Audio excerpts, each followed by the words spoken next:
So there's been someone who's been following your journey since college, and they found out that you're now a pro, and they've also found out that you've released a book. And they go to their nearest, if you're in the US, they've gone to their nearest Barnes and Nobles. If you're here in the UK, they've gone to the nearest Waterstones, and they've rushed to the librarian. Where can I get the brand new book by Rachel Harvey? The librarian Mhm. says, you know what? You go upstairs, turn right, you go on the best selling author section. You can't miss it. So she's excited now. She's got her backpack on. She's going up the stairs. She turns right and she picks up your book, Rachel.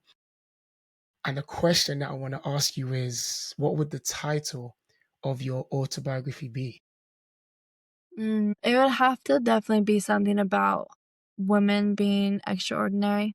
I think that Love it. for me, I'm such big like advocate for women's rights and just women female basketball players. I think what they're trying to do in the WNBA is Right. risky, but I think it's something I think they deserve, honestly. For sure. So I'm just really big on speaking about what women deserve and, like, especially from, like, the athlete perspective, I think Yeah. that I feel like it's only recently, especially in the US, that, like, female athletes are kinda getting the recognitions I think that they deserve because they put Yeah. in just as much hours, just as much work as, like, the male athletes do, but just because we don't have that sort of platform, we're not getting recognized on the same scale, which is completely understandable. But I think that once women are given that platform, I think that people really understand that we work just as hard as male athletes and all that kind of stuff. So I would definitely like share my experience as being a female athlete and the voice I've gotten from being a female athlete and just how it has like really inspired me to like be very vocal about like maybe like that's not fair. Like every gym I go into, like every rec center, Yeah. they don't have women's basketballs.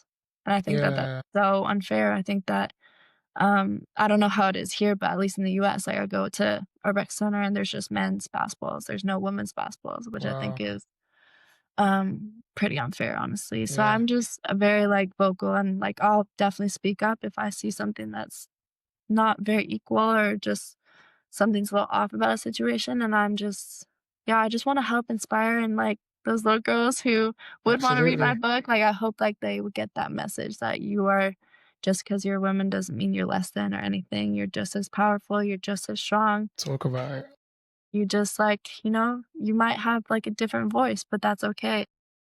Not going to be like the loudest in the room, maybe, and that's Yes. okay. But it's just understanding that your story, your everything is important. I think little girls really need to know that, honestly. Yeah. Absolutely, man.